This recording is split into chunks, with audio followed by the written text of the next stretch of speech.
A finales del siglo XIX, según el censo oficial, los criados formaban el grupo de trabajadores más numeroso de Gran Bretaña. Hombres y mujeres, incluso niños, que trabajaban al servicio de casas particulares.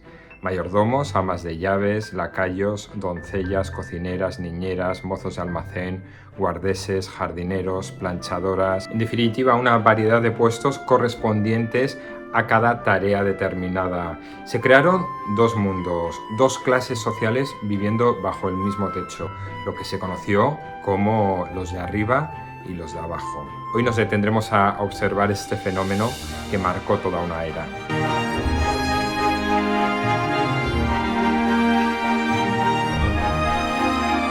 El perro de los Baskerville, Jane Eyre, La dama de blanco, La piedra lunar, Otra vuelta de tuerca, son novelas que tienen en común, entre otras muchas que hay, que las historias que cuentan transcurren en una serie de mansiones que, por lo menos en la época de mayor esplendor, necesitaron de ejércitos de sirvientes para mantenerlas activas y, sobre todo, para servir a las familias que en ellas vivían. Pero no solo las grandes mansiones, ya que hasta 1939 ninguna casa de las afueras de Londres podía considerarse verdadera clase media si no tenía una doncella interna. Está claro que la época victoriana es la época dorada de la servidumbre. El estatus de una casa y por lo tanto el de la familia que habitaba en ella se medía en función del número de criados que tenía. Y pese a los buenos modales que exigía la estricta moral victoriana y la jerarquía asumida entre señores y criados, la realidad era que la vida en estos hogares no era sino un microuniverso de desigualdad, que reflejaba el clasismo imperante en la sociedad, algo que autores como Dickens han intentado plasmar en sus novelas. Pero hay quien opina que, en general, en la literatura se han centrado más en reflejar la vida de los de arriba y no tanto, o por lo menos en camuflar un poco, la vida real de los de abajo. Incluso hay quien se atreve a decir que, sobre todo en series y en películas, se ha llegado a romantizar esta relación de jerarquía que existía entre los de arriba y los de abajo. Y de este planteamiento nacen estudios como el que traigo hoy, Nunca delante de los criados. Un estudio y un análisis en detalle del mundo de los de arriba y los de abajo ya extinto. Pero ¿cómo surge una obra como esta? Hubo tres hechos que animaron a Frank Victor Dawes, escritor y periodista inglés, a escribir y publicar este libro. Primero, su interés personal por el periodo victoriano.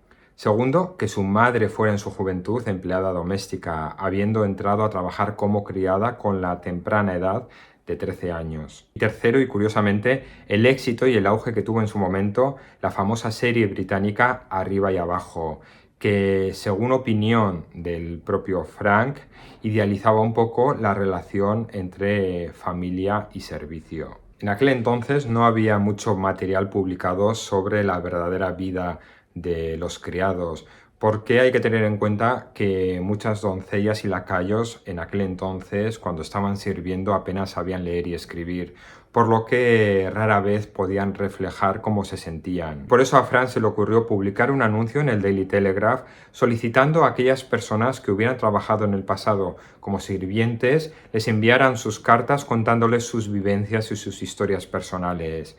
Y la respuesta a este anuncio no pudo ser más satisfactoria para el autor, porque recibió más de 700 cartas contando historias muy particulares, pero no solo recibió cartas de lacayos, mayordomos, cocineras, doncellas o jardineros, sino que también le escribieron personas que habían vivido arriba, miembros de la familia que habían sido atendidos por miembros del servicio. Todo este material le vino muy bien, además de lo que él ya se había documentado, para trazar este retrato sobre la servidumbre. Y dado que este ensayo se nutre de testimonios reales y concretos de personas particulares que conocieron y vivieron esta realidad, aquí nos vamos a encontrar momentos y situaciones emocionantes, trágicas y sobre todo muchas cosas curiosas.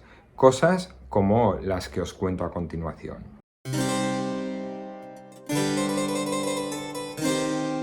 Los criados, aunque numerosos, debían la mayoría de ellos ser invisibles e inaudibles en la medida que fuera humanamente posible. Las casas se diseñaban estructuralmente pensando en este detalle. Puertas y pasillos ocultos solo para el servicio, accesos a la vivienda separados de los de la familia. Muchos de ellos hacían la vida en los subsuelos o en los sótanos de la casa y dormían en las buhardillas. A los sirvientes, lacayos o mayordomos que tenían que estar visibles porque tenían que servir, por ejemplo, la cena, se les exigía lo siguiente que viene aquí recogido en este manual de conducta. No sonreirán por las anécdotas que cuenten en su presencia, ni demostrarán en modo alguno que escuchan las conversaciones familiares, ni las charlas en la mesa ni con los visitantes, ni intervendrán en ellas. Y es que podía ser incómodo tenerles siempre presentes, pero a la vez necesario, porque ningún miembro de la familia movería un dedo para hacer nada, pudiendo tocar la campanilla y que viniera un sirviente a hacerlo.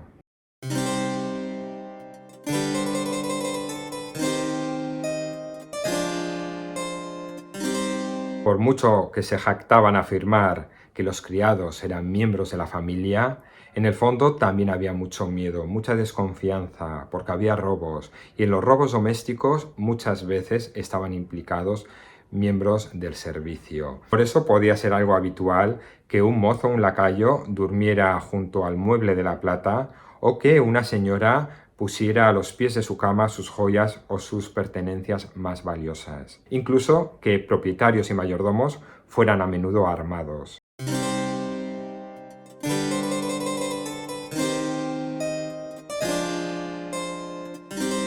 Un sirviente no era un esclavo, y eso lo tenían claro, sobre todo los empleadores.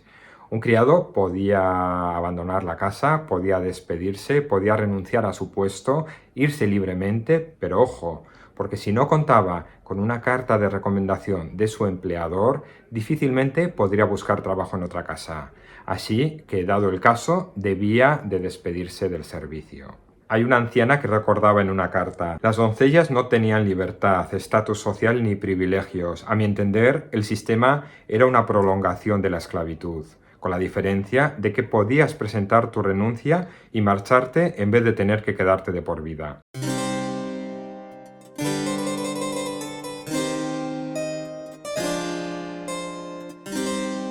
Si una criada quedaba embarazada, ya fuera de un amigo o de un miembro de la familia para la que servía, era inmediatamente despedida. Y dado que su familia no la aceptaría de vuelta, eran carne de cañón para la prostitución y para asilos de pobres. Era habitual que muchas sirvientas se quedaran solteras y sirviendo en la misma casa toda la vida, ya que el poco tiempo libre con el que contaban les impedía poder relacionarse y encontrar pareja.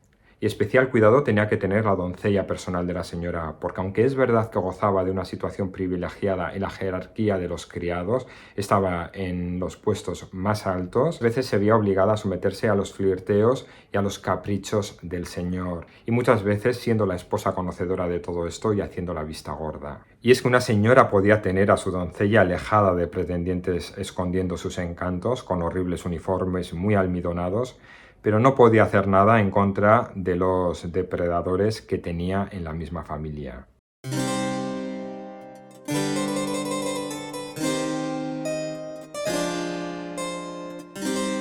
Y hablando de jerarquías, se daba también el caso de criados que servían a otros criados, y es que incluso en la vida de abajo había rangos y jerarquías. Se dice que el escalafón de la servidumbre era aún más complejo que cualquiera existente en las más altas esferas de la sociedad. La cocinera contaba con su propio equipo de asistentes y empleados. Una doncella servía a la niñera, que a su vez estaba bajo las órdenes de la institutriz. Había camareros que servían la cena a los criados para que luego estos criados la sirvieran a la familia.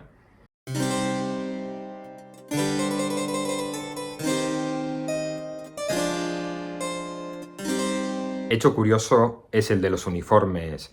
Hasta principios del siglo XIX, los criados no contaban con un uniforme estandarizado. Pero durante el mandato de la reina Victoria se crea un uniforme para doncellas que perduró muchos años sin apenas modificaciones y que incluso hoy en día es replicado en muchas casas. En una buena casa, las normas de indumentaria debían cumplirse de manera estricta. Cada miembro del servicio tenía su propio uniforme y su propia normativa de indumentaria. Pero muy curioso era el tema de las doncellas, de las mujeres, porque tenían que proveerse ellas mismas de su propio uniforme. Cuando una joven entraba a trabajar a una casa, debía venir ya preparada con los vestidos adecuados para el trabajo de la mañana, con el uniforme para servir a la tarde y a la noche, con sus cofias y sus delantales hechos por ella misma y con el desembolso de dinero importante que esto suponía para una persona que entraba a servir en una casa. Dice una antigua doncella: en realidad a las doncellas nos molestaba tener que pagar con nuestro propio dinero los uniformes, mientras que a la mayoría del personal masculino se los proporcionaban los señores.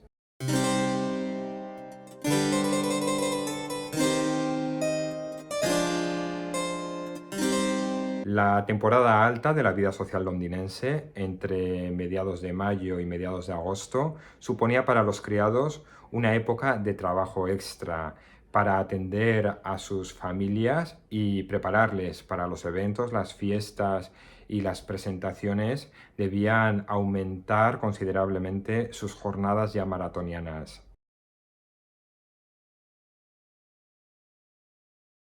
Me levanto a las 5:30 de la mañana y no me acuesto hasta cerca de las 12 de la noche, y a veces estoy tan cansada que no me queda más remedio que echarme a llorar.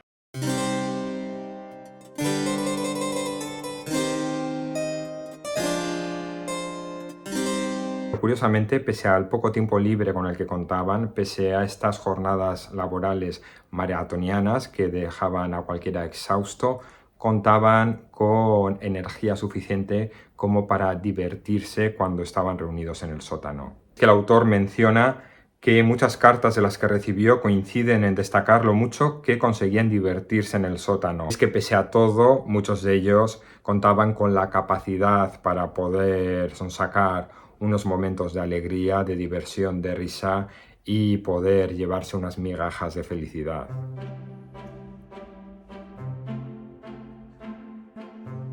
Y muchas más curiosidades como las que acabo de comentar podéis encontrar si leéis este libro. Y la gran pregunta: ¿cuándo llega el cambio? ¿Cuándo comienza el declive de todo esto? Pues en la medida que aumentaba la demanda de trabajadores en las fábricas, hombres y mujeres que habían trabajado en el servicio encontraron aquí trabajos con mejores condiciones y sobre todo con más tiempo libre y más libertad. Pero la descomposición definitiva del servicio doméstico se produjo como consecuencia de la Primera Guerra Mundial. Muchas mujeres fueron reclamadas para trabajar en fábricas, conducir tranvías o trabajar la tierra, y ocuparon muchos trabajos antes reservados a hombres. Así comenzó el declive de la servidumbre tradicional. El mundo de abajo, tal y como se conocía, pasó a la historia.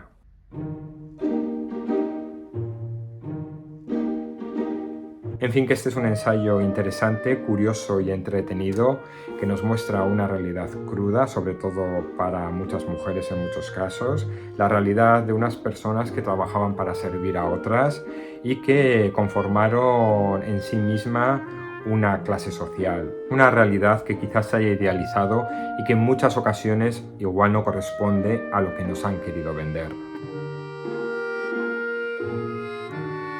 Si este tema os parece interesante, además de este libro, os recomiendo un documental de la BBC disponible en YouTube que se llama Servants: The True Story of Life Below Stairs y que cuenta con un contenido muy interesante. Y con esta recomendación yo me despido, no sin antes daros las gracias si aún seguís por aquí por haberme acompañado durante esos minutos. Os vuelvo a ver en un siguiente vídeo. Hasta entonces espero que disfrutéis de vuestras lecturas. ¡Hasta luego!